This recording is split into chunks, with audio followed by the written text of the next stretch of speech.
Welcome to Old Path in our study through the New Testament. We are currently in the book of 2 Timothy right now.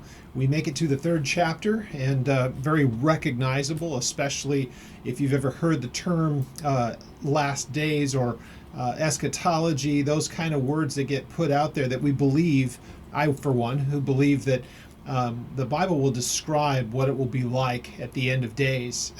Sometimes in the culture and in the secular world, and other times around the church. And remembering the context that we have here from Paul writing to Timothy, what we have in front of us is Paul's attempt to make sure that Timothy understands what would be these signs. And from a pastor to a pastor, his concern is what's taking place inside the church. So as he says these things, and again, this is one of those places where you have this very long list of traits or characteristics. And it is one of those passages, I know that in times that I've gone over it before, I'll have to make mention of the fact that oftentimes, as soon as you read through this litany of characteristics, when people will use it as a topic, a lot of times they'll start to point to places that you could find it happening around the earth. And there's a danger to that, because it misrepresents what the actual text is about. Because Paul's point is this: we expect these things to be happening in the world.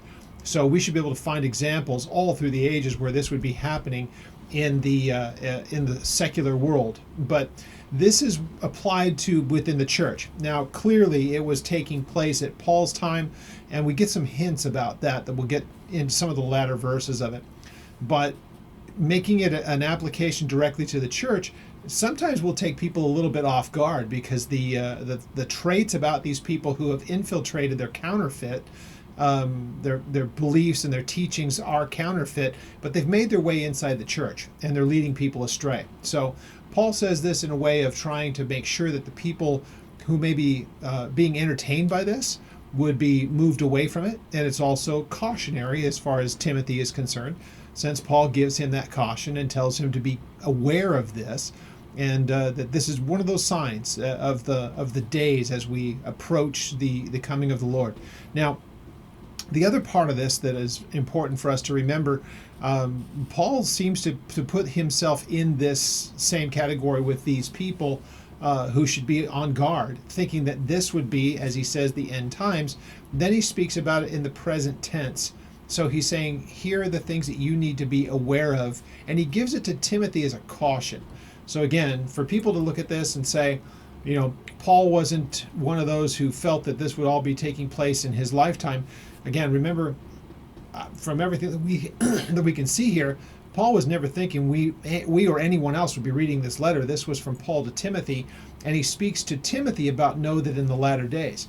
So if it's just a letter between two people, and one says, these are the things that you should be aware of, if both of their lifetimes come and go without these things taking place, and if the letter had not been preserved by God for us to read, none of this would have mattered. And so Paul says he believes that this would happen in his lifetime, and he gives this to Timothy as a caution. So I don't believe for a moment that Paul was writing this with the intention of it being shared outside of the church for indefinite amounts of time, or else he wouldn't be saying it with the urgency that he did. And so once again, these are things that are taking place around them. So when you get to chapter 3, again, it's incredibly recognizable. Know that in chapter 2, he's already started to frame this part of the book, and it really kind of carries through towards the end of the vigilance that is necessary for Timothy. He needs to be careful about the days in which he lives and to be aware of some of the things that are going on. Now, Paul seems to have a pretty interesting insight into what's taking place there at Ephesus. We certainly knew that he was forecasting things that would be taking place, as we see the things that he had said to the Ephesian elders when he addresses them in Acts chapter 20. And so here, as he says these things, let's keep in our minds the fact that he gives this list of characteristics and traits, and the caution once again is that these are things taking place there at Ephesus, and it would really be throughout the church, because the devil's always going to look for a counterfeit, look for a way into the church, and the best way to do that is to appear to be one of them. So we pick that up in chapter 3, 2 Timothy. Let's have a word of prayer and we'll dig into the text. Father, we thank you for the time that we can spend in your word.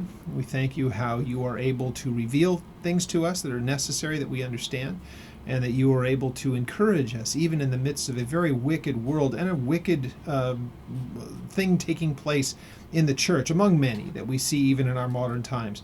We pray, God, that we would be discerning people, paying attention to your word and applying it accurately. We give to you all thanks, and we pray that you glorify yourself through the teaching of your word. And we ask it in Jesus' name. All right, so chapter 3, again, really, really recognizable passage where he says, "But know this, that in the last days perilous times will come." So perilous simply means it's fierce, it's exceedingly, there's a ferocity to it of the people and of the situations that are going on here. And the last days will be characterized as unlike others. And so when he says the last days, this is where we get the word eschatology, taken from eschatos. So it's the last in the line of things. So you can have the eschatos of a number of things. It's when it reaches its limit, it's at the end of a particular thing. In this case, the days of mankind before the Lord returns and before judgment, before all of the things that we read, say in Revelation, the 70th week of Daniel, whatever you want to call it, leading to the eternal kingdom. These would just be characteristics that we see taking place in church culture.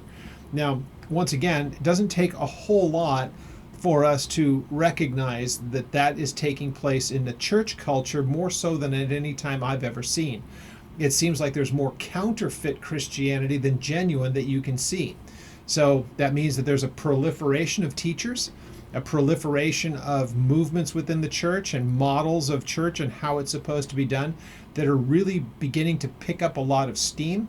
People are being drawn to them, and yet there is a real abandonment of the actual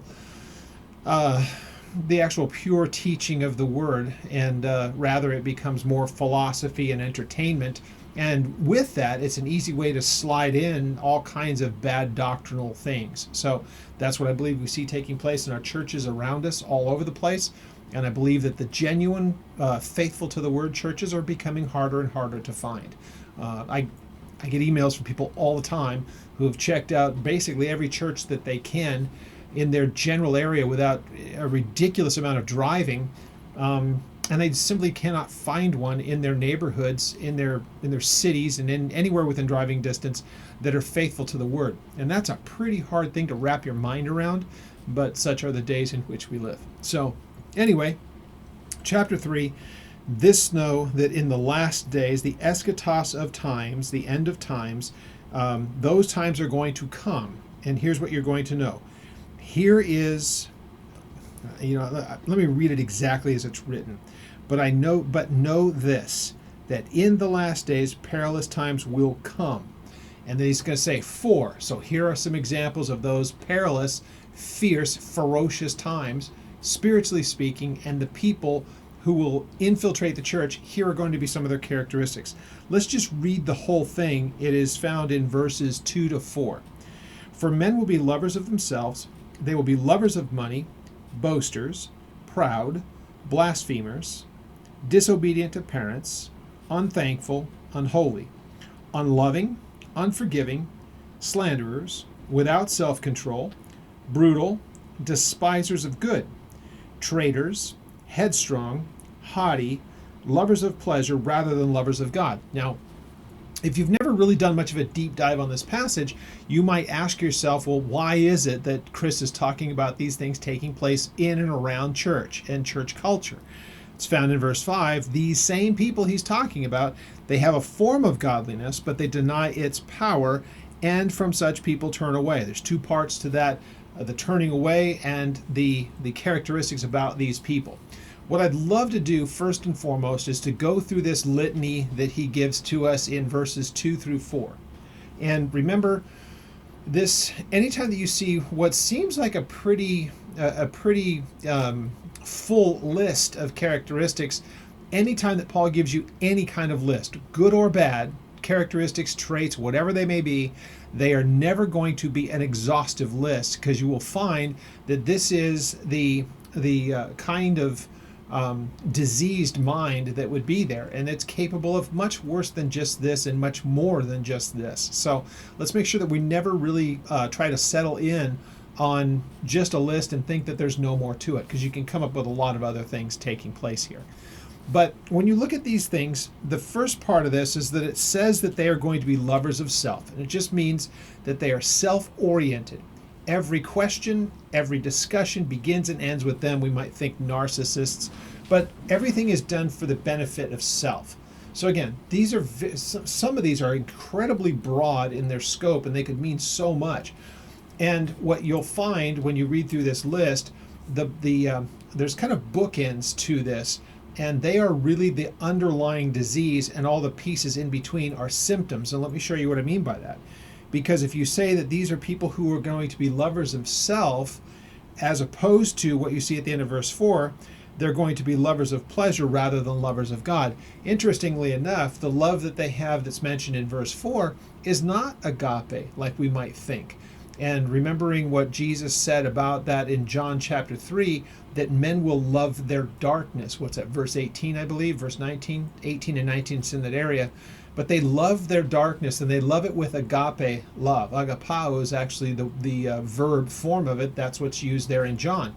Same verse, or same word that's used when it says, for God so loved the world, men will love their darkness in the same way. So Jesus speaks about that.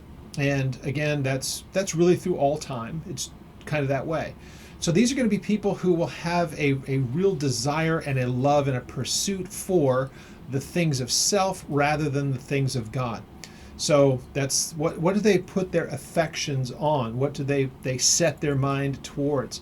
So the choosing of the words is very, very interesting, but it just shows an embrace of all kinds of things that are earthly, rather than that they should have that same fondness and desiring of God.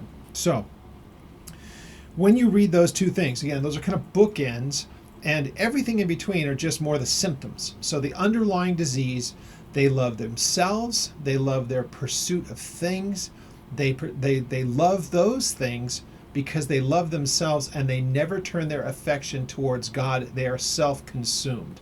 Now that's going to show in the way that they interact with other people. And again, there's some really interesting implications to this.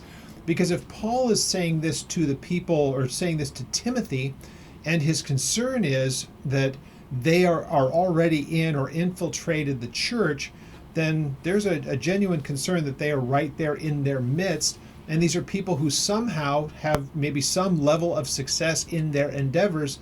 And so as a result of that, they're kind of moving their way in and around the church, where Paul says you need to know about this. There's a strong caution that's given here.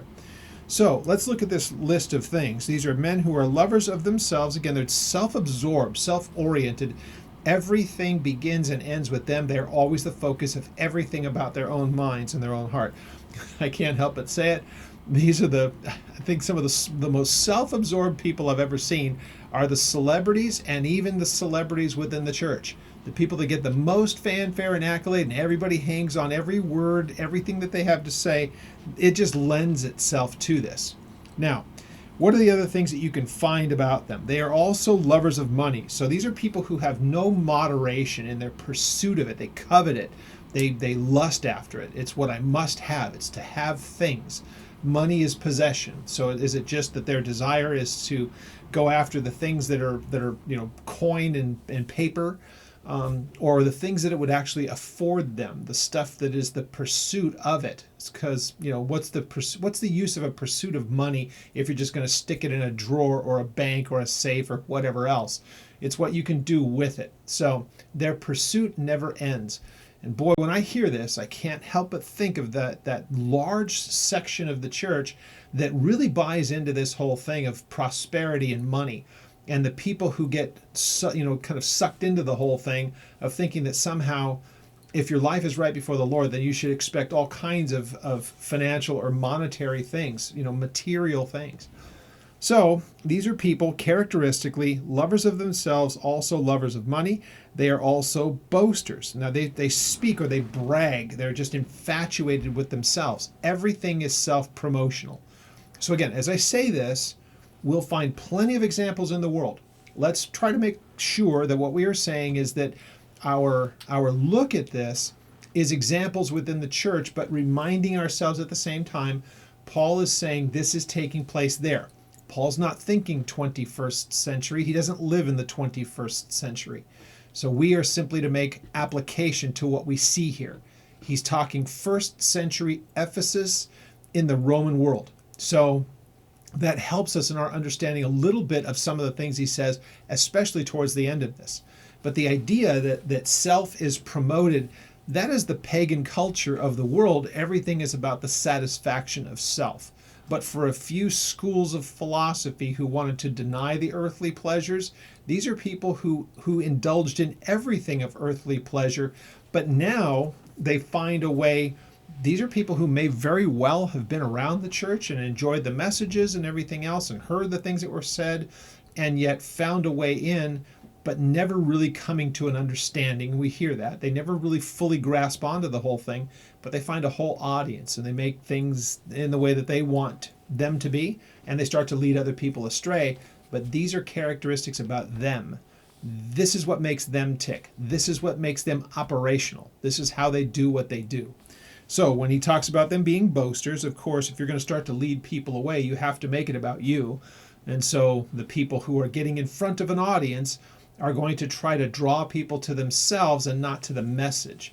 Of course, that should be self-evident, because if they were really genuinely trying to lead people to the Lord, this wouldn't be said of them. There wouldn't be a caution against them. So these are people who have infiltrated the church as counterfeits, as imposters, parading themselves to be believers and getting some people to buy in. So, again, the application in our world today, watching the modern church, you can't escape it. So he goes on and he says that these are also people who are proud. So lovers of money, boasters, also they are proud. This is just an arrogance. It's very similar to what we just read. And so this the arrogance that they have is making themselves out to be superior or better to the others. So again, it's one thing to understand it in the first century as much as we can, because we don't have a lot of other detail. But we certainly see this nowadays. Once again, it's something that people might, on the other side of this, would look at those of us who are concerned about such things happening in the church and would want to be cautioning people. They would say that we're doing the same thing. We're so filled with pride and we're so filled with boasting that we want to go ahead and speak against other teachers. And again, I only care about trying to deal with the doctrines, because something that I've learned since really trying to pay attention to this, and it's been coming up on, gosh, can you believe it, 15 years since I really started to do a deep dive on trends happening within the church. What I can tell you is that the people who were the real movers and shakers within the movement of all of the apostate Christianity, you don't hear much about those guys anymore because they've kind of come and gone. And I've said this before, I still hold this to be a truth, that when a person will be so far out of the mainstream, but yet at one point was embraced as being part of the church, but then finally got to the point where they couldn't even hide it anymore, that they were not, we couldn't even call them Christians. They were selling to the church things that were supposed to be profound and of spiritual value, only to come to find out that they were nothing of the sort. They were imposters. At that point, the devil moves them on and just raises someone else up. So they'll continue teaching the same heretical things, but they've moved off the scene because it's too hard to identify them, or it's too easy rather to identify the problem if you can identify a face with it. So I think we're better to look at the things being taught than the actual people themselves.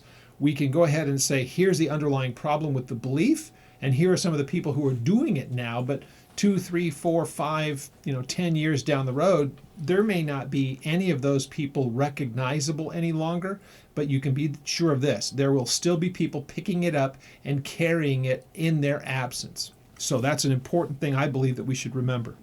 So these are people who are proud, they're boastful, they're also blasphemers. These are people who will have no problems slandering anybody that would say anything contrary, and they say things that are injurious against other people, but they could also be people who would do the same kind of blasphemy and slander against God. trying to change his nature. He's okay with things like this. And I see this happening all the time by what we would consider the more secular, or the more, not even secular, well, we see it within what is known as progressive Christianity, and there's frankly nothing progressive about it, but they basically have embraced everything that we would see in the political left or the political progressive movement and moved it into the church. It's happening all the time. So the change of lifestyle, the whole gender thing, the whole abortion matters, churches on the wrong side of those issues are a great example of this kind of thing happening real time. So he goes on and he continues that these are people who are blasphemers, they're slanderers, they're impious, they're just injuriously saying things of people and really ultimately of God as well. They're disobedience to parents. So these are people who can't be persuaded. You can't parent them to give them guidelines and directions that they would follow.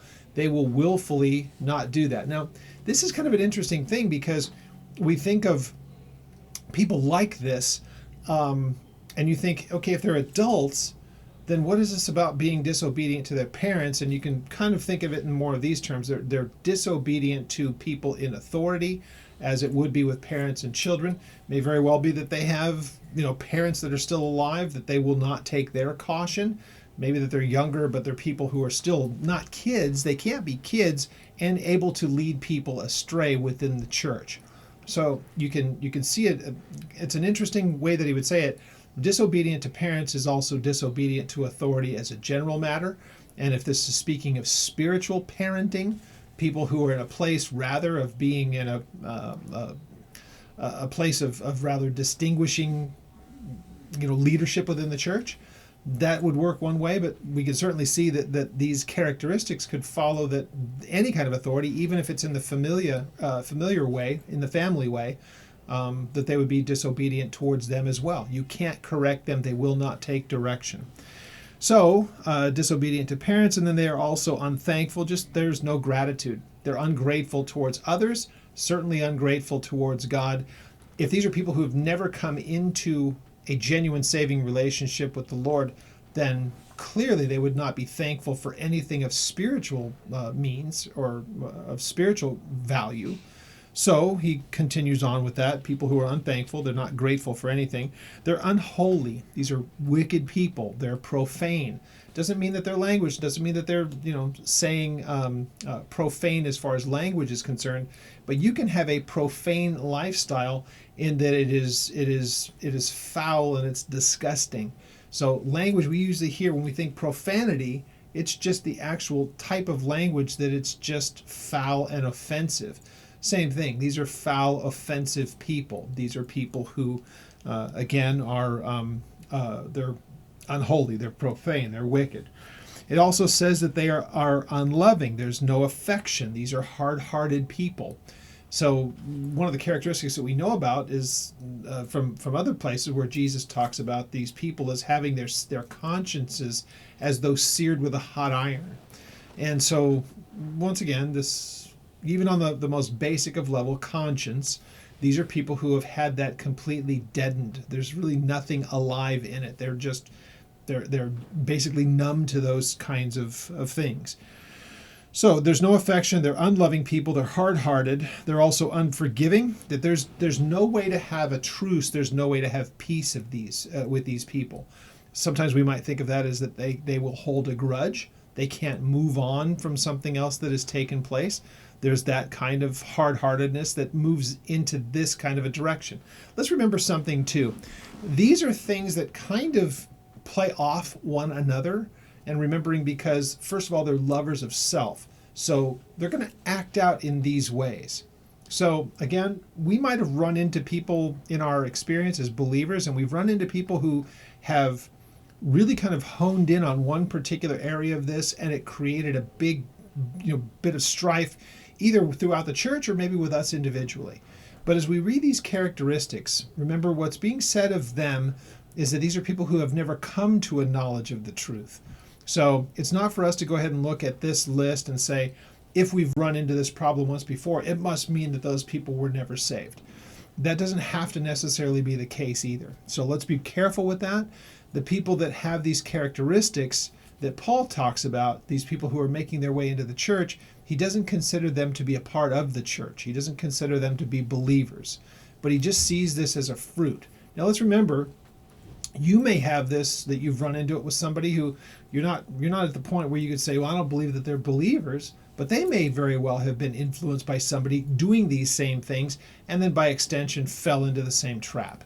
So, again, just remember that this is one of those things. The reason that you would want to infiltrate in the first place is you want to see this kind of permeate the church and see the church start to fight itself from within the same way. So it's really important when we make application to this. Let's ask the question, why would the devil stir up people to become involved in the church? God certainly did not send them. Anyone that you can pick off within the church, that's just a good little notch in the gun. What you can do if they will reject you, at least maybe you can introduce some of this leaven into the church by the things that you say, by slandering people, by blasphemy, by being unloving, by being unforgiving, demonstrating that in the midst of believers. It's just a cancerous thing. And so you can see why the devil would stir up people to do these things.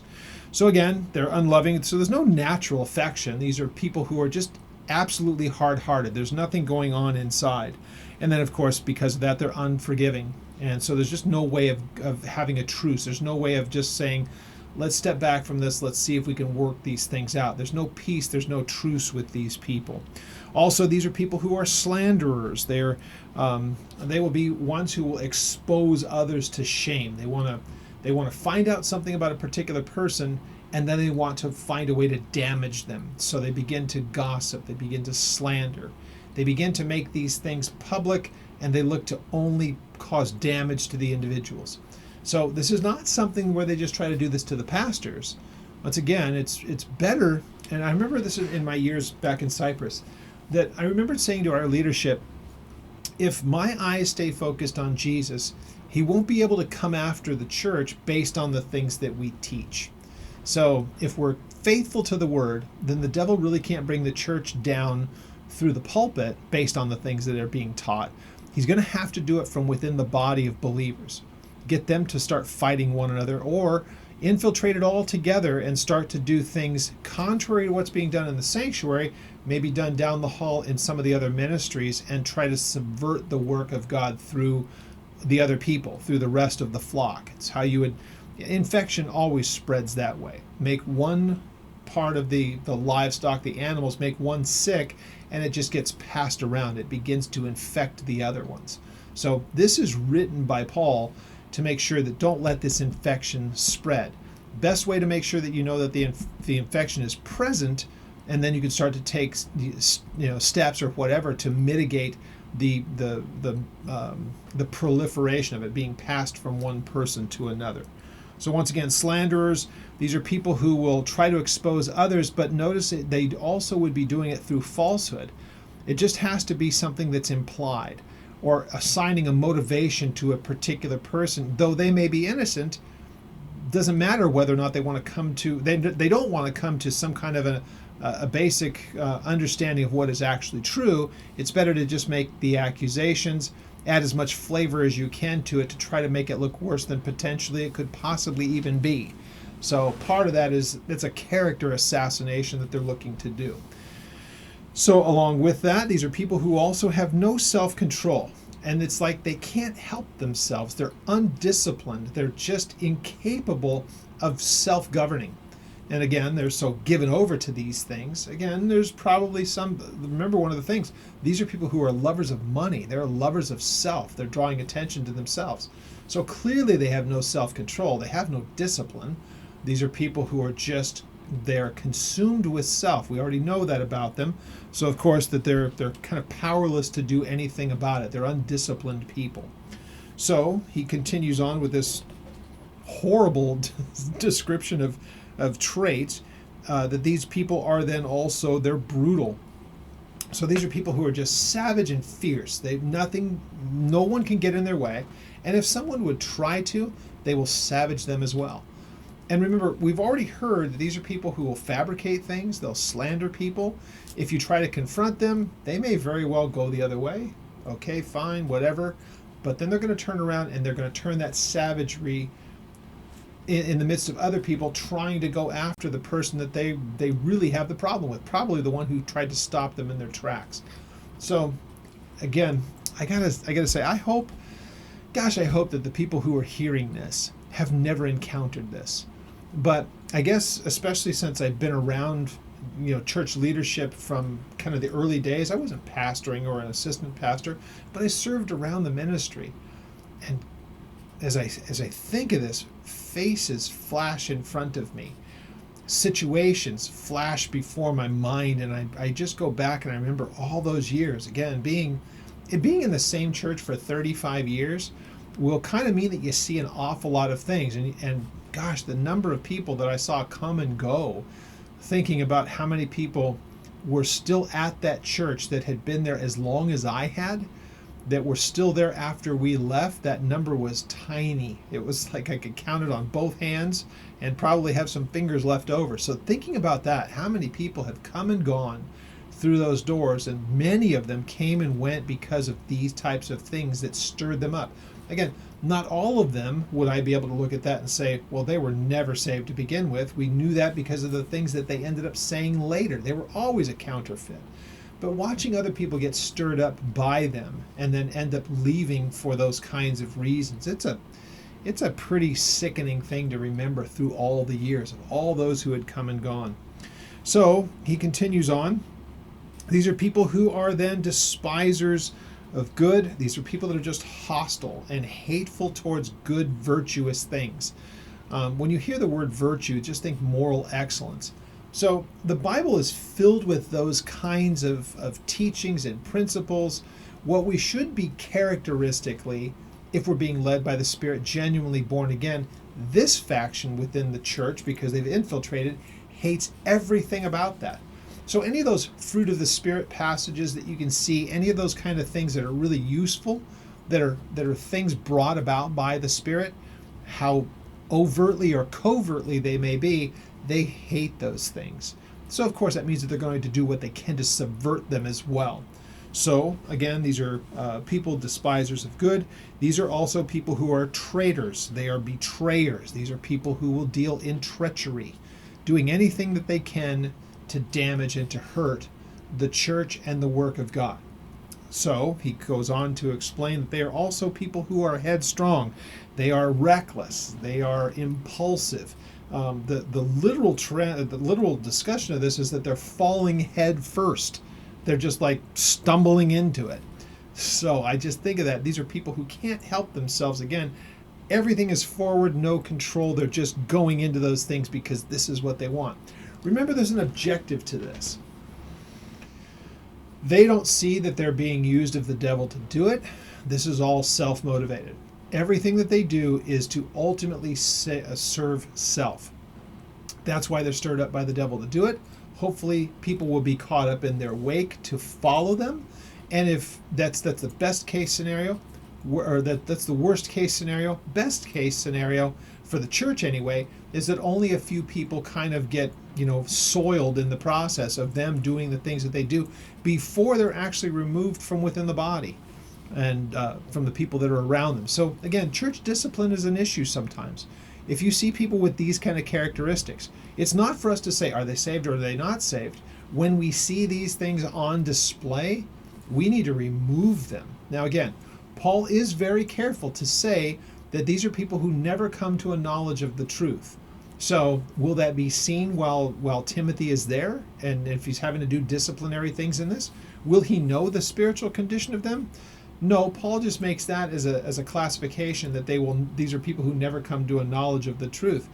It's not for us to be concerned with that aspect of it. We just need to see when these characteristics are taking place, these people are identified, marginalized, and removed. We have nothing to do with them. So once again, this is a church discipline matter. Paul deals with it again in 1 Corinthians 5. That's one where there's a sexual immorality problem that's just so disgusting it's almost hard to wrap your mind around. But once again, Paul just says, turn them over, get them out of the church, give them over to Satan for the buffeting of the flesh, destruction of the flesh. There's a lot to that. If you have any questions on it, never gone through that study, let me know. I don't want to get too sidetracked with it. But you find Paul in a number of places that will say, when church discipline is an issue, if these are people who will not come under correction, move them out. Don't have anything to do with them. So distance yourself from them. He's going to have the same thing to say about this list of people as well. So again, these are traitors. They're headstrong. These are also people who are haughty. And the haughty is, again, self-promotional. It's very similar to what we saw about the being prideful and boastful. And so haughty is just, there's a conceit. They're enveloped. This is one of the pictures that's there. It's being enveloped by smoke. And so what that kind of just means is that they're self-absorbed. Everything is about them. They can't even see out of it. They're so absorbed with self.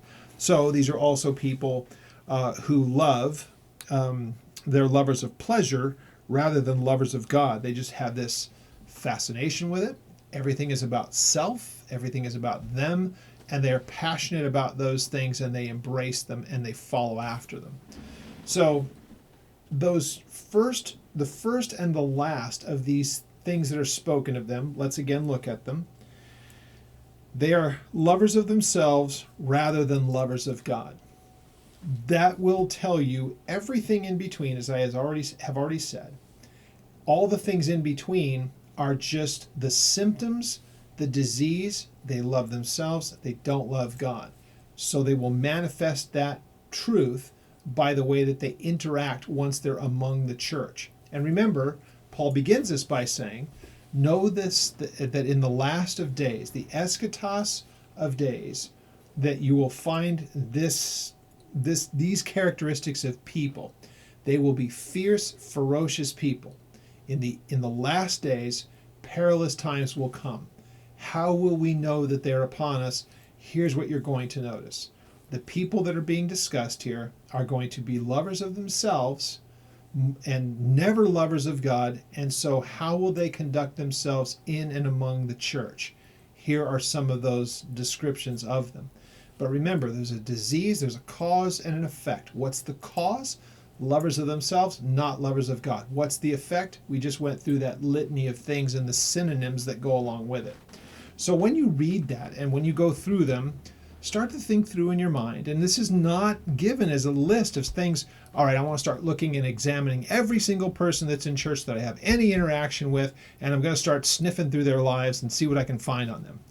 That's not what's being said here, because, again, you won't have to go looking for it. It's going to show itself. And so, yeah, we want to be cautious about the churches and the people who are coming in through it, especially if we allow them to have any kind of authority, where they have any kind of access to people and they're able to teach or say anything like that. Remember, chapter 2 had a lot to do with that. Timothy, find people that are of like mind. As you followed my example, and I have followed the Lord's, then you are to follow mine and find people who will also follow those same things, that chain of custody.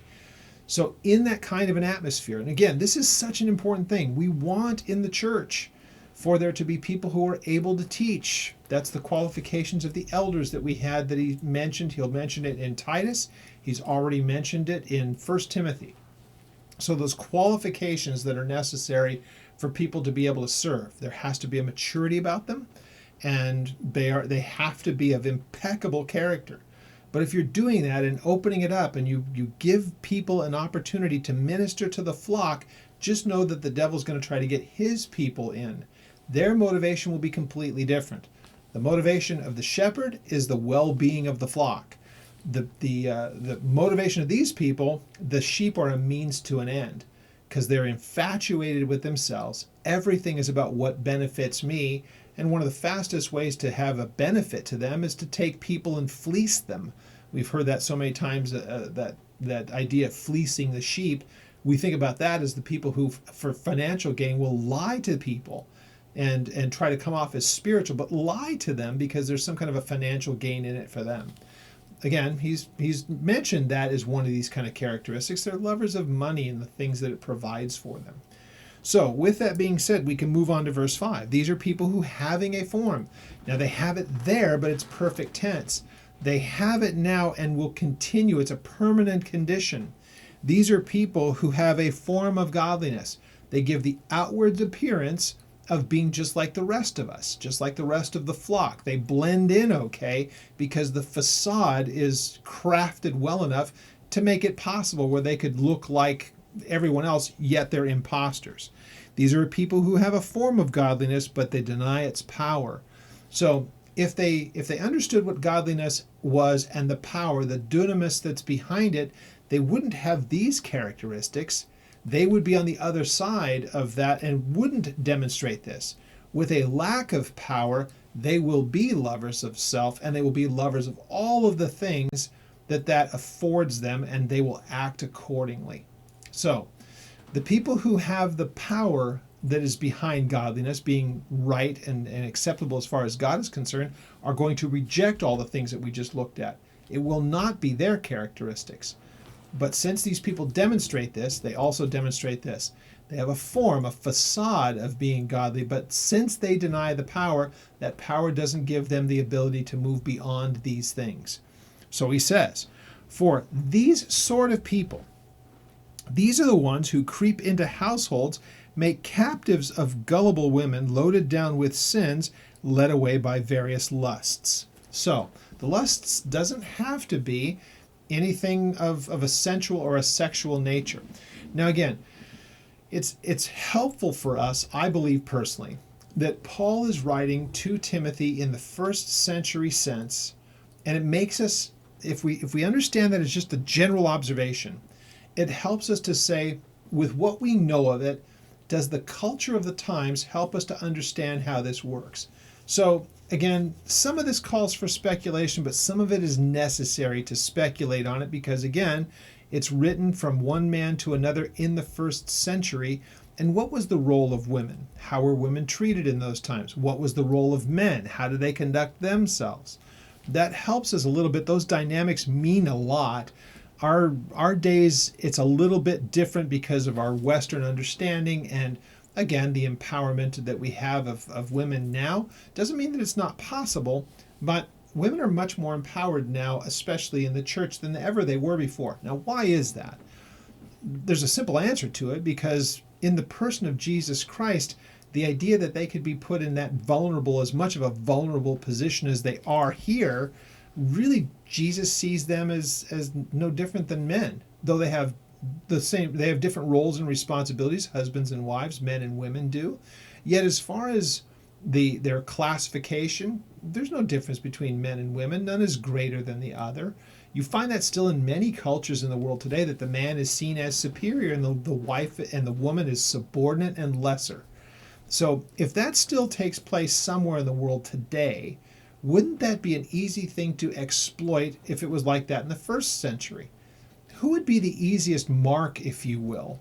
Would be the women who are put in a lesser place. The men are busy doing their own thing of their own pursuits. So who's the easiest group to come after? Especially if you're going to somehow try to entice them by saying the things that they are not accustomed to hearing.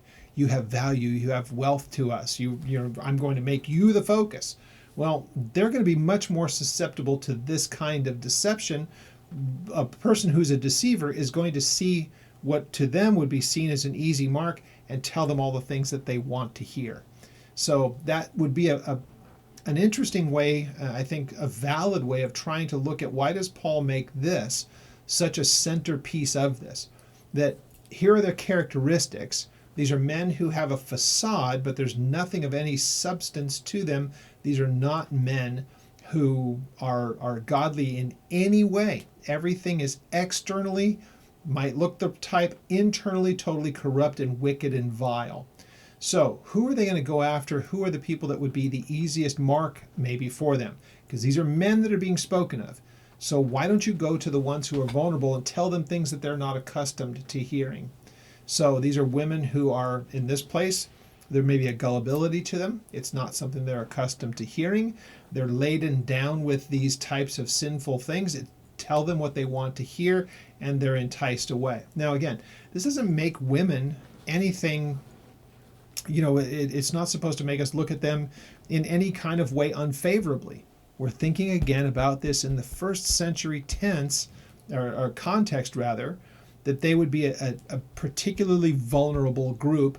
And again, look around the world. There are still many places where the roles of men and women and the women's status in society is very much like it was in the first century here. And then ask yourself, if you're a person trying to infiltrate a particular group, wouldn't it be best to go at the people who may very, very well be the most vulnerable among those people, especially if you're doing this in the way of self-promotion and satisfying whatever it is about you that we've just had this litany of things?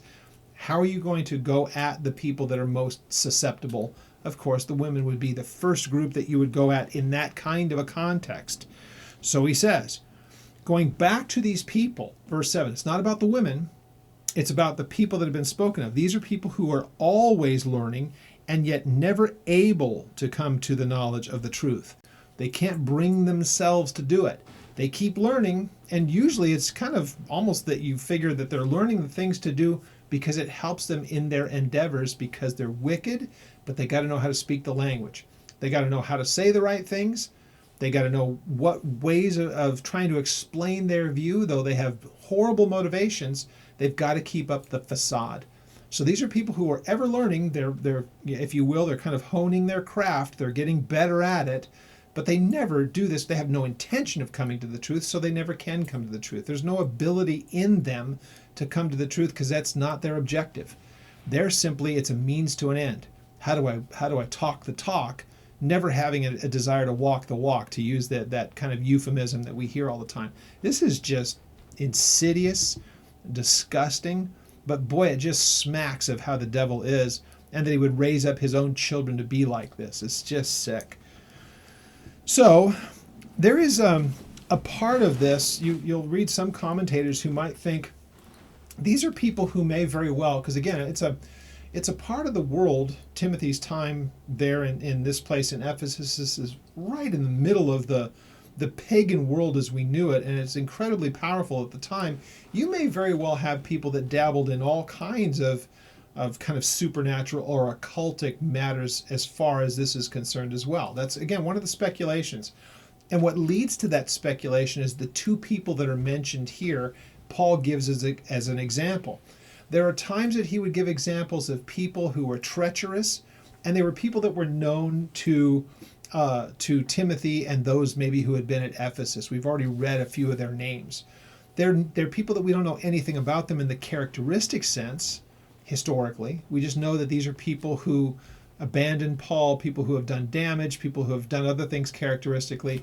In this case, there are people, again, that speculate that maybe there was something in their occultic practices that were allowing them to do these kinds of things or empowering to do it. And the way that they come to that conclusion are the two people that are mentioned.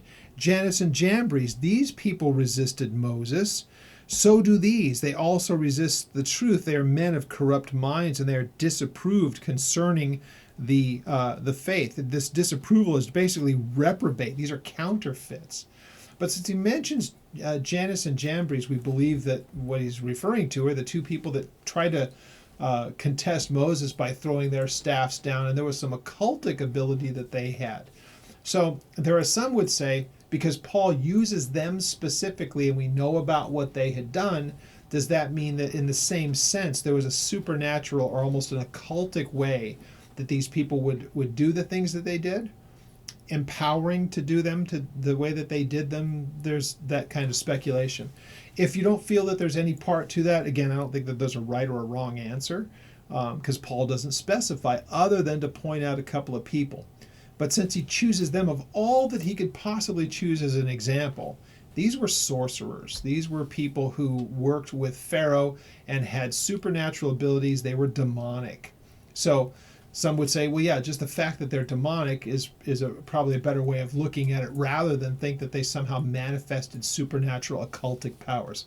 Again, you'll find people that may disagree on both sides of it, and people of good standing, people of good scholarship. So these people, Jannes and Jambres, they resisted Moses. And as Moses was resisted, because Moses was bringing the truth, speaking on behalf of God, God sent him to be that spokesman. Once again, there were counterfeits. that were there at Moses' time, so it is now. Timothy, you're the genuine article. You're like Moses in this case. These people are very much in the line of Jannes and Jambres. People who would try to give a counterfeit. People who would try to give some alternative or try to mimic the work of God by sorcery. So these are those kind of guys. What are they about? What are they characteristic? Or what's their characteristics? These are people who resist the truth, which again implies these are people who are purveyors of the lie. They're going to resist what is true, but they've got to have an alternative. They've got to give something that is not true. So again, these are people who are resisting the truth. These are men of corrupt minds. And we've already looked at the characteristics of them. So that corruption of mind, it's taking them away, obviously, from the truth. It's leading them into error. There's a corruption. There's a disease of their minds. And again, it's shown out by their actions. So what it leads to is a counterfeit or a reprobate, disapproved life concerning when it comes to the matters of the faith. They might have all of the material success you could possibly want, but when it comes to the idea of the faith, the genuine believing faith that saves them, they are devoid of it. They're disapproved. They are reprobate, counterfeit when it comes to the matters of faith. In a worldly sense, they may have it all. They may have everything that they'd ever desired. But as far as the faith, they are bankrupt. They are counterfeit. They are just basically, they're cast away.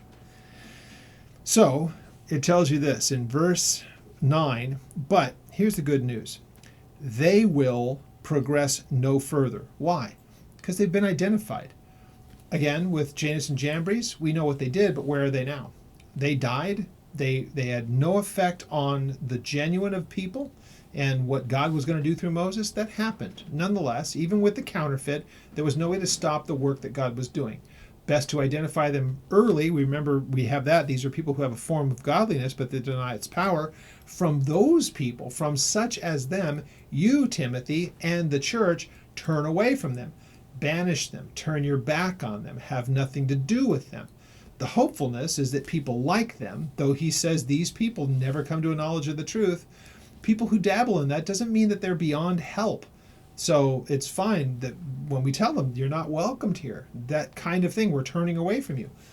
Want to also, because we've done it before in church discipline, we cannot allow the things that you're doing to continue in our midst. We will reject it absolutely, entirely. But if you come to your senses and want to walk with God on his terms and be right before him, fine, you know where to find us. That's an important part of church discipline. But if they're not going to come to a truth, if they're not going to relent from what they're doing, if there's no repentance and turning away from their actions, they're to be completely dismissed, removed, and we have no part with them. So, they will progress no further. But what's going to happen, their folly will be manifest to all as theirs was. Because remember, Moses had put down, it was Aaron's, the staff that was thrown down. Why am I blanking on this? Remember that the Jannes and Jambres were able to throw down their staffs and turned into snakes as well. But what ended up happening? The snakes were the snake from Moses and Aaron. Since I'm having trouble remembering which one of them it was, the staff that was thrown down, I'm pretty sure it's Moses now that I think about it. Moses' staff, as it was thrown down, turned into a snake. Both of theirs did the same thing, but Moses' staff, you know what, this is going to drive me nuts. Let's do this. Let's go back to take a look. Let's go back to Exodus. And I've got to pull up the actual chapter. See, this is what happens. I wasn't planning on doing this, but I want to make sure I've got the whole snake thing down. Chapter 7, we get verse 8, says, Now the Lord spoke to Moses and Aaron, saying, When Pharaoh speaks to you, saying, Show a miracle for yourselves, then you shall say to Aaron, Take your rod and cast it before Pharaoh, and let it become a serpent. So you can understand my trying to remember which one it was. They were both involved in this. It was actually Aaron's staff, but it was both of them there, and God spoke to Moses telling him what to do. So, verse 10, So Moses and Aaron went into Pharaoh, and they did so just as the Lord had commanded them. And Aaron cast down his rod before Pharaoh, and it became, and before his servants, and it became a serpent. But Pharaoh also called wise men and the sorcerers, so that the magicians of Egypt, they also did in like manner for their enchantments, and every man threw down his rod, and they became serpents. But Aaron's rod swallowed up their rods, and Pharaoh's heart grew hard, and he did not heed them, and as the Lord said. Now, there are multiples that are mentioned there. Paul is the one who mentions Jannes and Jambres, so we are assuming that was two of the names that were there. Again, that part is not hugely important to what's being said here, as much as is that the people who would try to do what is ungodly among the people, they will be found out, and their work will come to nothing. That's the important part of it. So sorry for the little side trip on that, but we're going to pick up at verse 10 next week.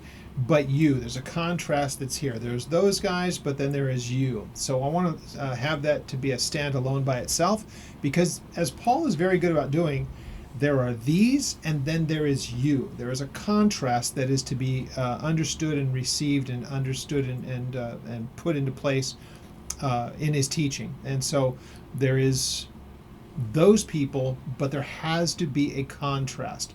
In this case, Timothy, you, but you singularly, you're a different type. You're a different person. So he's going to have instruction for him of what to do going forward.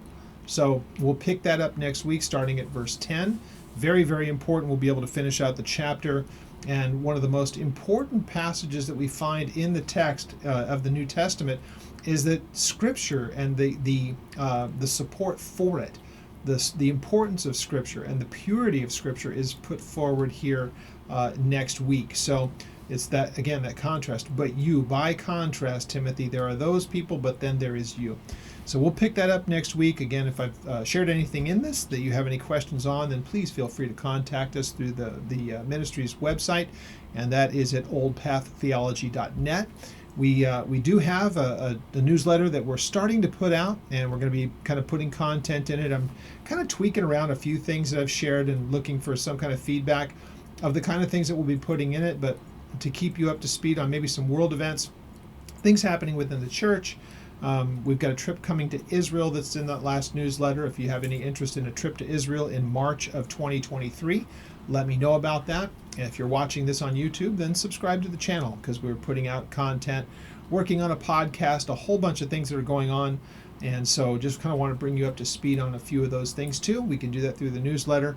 I'll make mention of things as they come up as we're doing the Bible study. Or again, contact us directly in email form through the website, again at oldpaththeology.net. And we will pick up at verse 10 and complete chapter 3 next week in 2 Timothy.